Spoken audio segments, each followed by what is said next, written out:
তিতাস নদীতে দীর্ঘদিন ধরে খনন না করায় তৈরি হয়েছে নাব্যতা সংকট।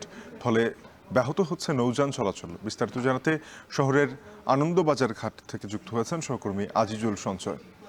সঞ্চয় জানাবেন যে নাব্যতা সংকট রোধে জেলা প্রশাসন থেকে কোনো ধরনের উদ্যোগ নেওয়া হয়েছে কিনা।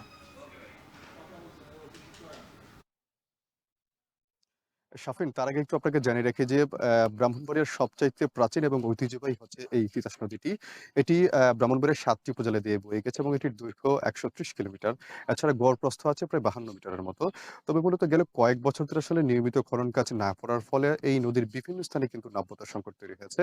এছাড়া এই যে দখল দূষণের কারণে কিন্তু নদীটির বিভিন্ন স্থানে কিন্তু এখন ক্রমশ জরাজীর্ণ খালে পরিণত হয়েছে। তবে এই নাব্যতা সংকটের কারণে কিন্তু গেল কয়েক বছরে এই নদীর যেই বৃষ্টিরও বেশি কিন্তু নৌরুট ছিল বিভিন্ন স্থানে যেগুলো আসলে গিয়েছে এই নৌপথ দিয়ে। সেই নৌরুট গুলো কিন্তু আসলে দীর্ঘদিন ধরে কিন্তু এই যে খনন না করার ফলে নাব্যতা সংকটের কারণে এই নৌরুট গুলো এখন বন্ধ হয়ে গিয়েছে।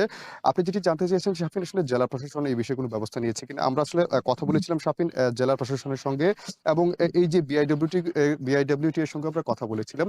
তারা যেটি বলছেন যে আসলে তারা এখন এই যে একটি প্রকল্প তারা হাতে নিয়েছে নদীটি পুনর্খনন করার জন্য এবং তারা কিন্তু বলছেন যে আসলে ইতিমধ্যে তারা একটি যে প্রকল্প তারা নিয়েছেন তার মাধ্যমে তারা এখন এই যে এই নদীটি আসলে কোন জায়গাতে খনন করা প্রয়োজন এবং আসলে কোন জায়গাতে এটি আসলে নাব্যতা সংকট দেখা দিয়েছে সেটি আসলে তারা চিহ্নিত করার জন্য কিন্তু তারা এখন সম্ভবত যাচাইয়ের কার্যক্রম তারা শুরু করেছেন এবং তারা আশা করছেন এই কাজটি শেষ হয়ে গেলে পরে কিন্তু এই যে নদীর যে আসলে যে খনন কাজ সেটি কিন্তু তারা শুরু করতে পারবেন।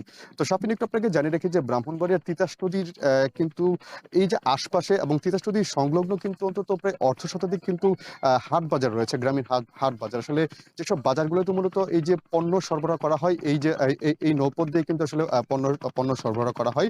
তবে আসলে এখন যেহেতু এই যে এই নাব্যতা সংকটের কারণে যেহেতু নৌপথগুলো বন্ধ রয়েছে যার ফলে কিন্তু ব্যবসায়ীরা কিন্তু আসলে এই শহর থেকে কিন্তু আসলে তারা কোনো পণ্য নিয়ে যেতে পারছেন না এই নৌপথে করে।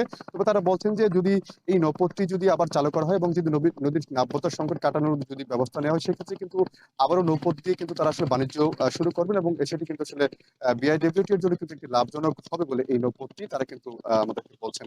তো শাফিন, আমার কাছে এই ছিল ব্রাহ্মণবাড়িয়া থেকে তিতাস নদীর এই যে নাব্যতার সংকট সেই সংক্রান্ত সবশেষ তথ্য। নদীর নাব্যতা সংকট নিয়ে জানাচ্ছিলেন সহকর্মী আজিজুল সঞ্চয়।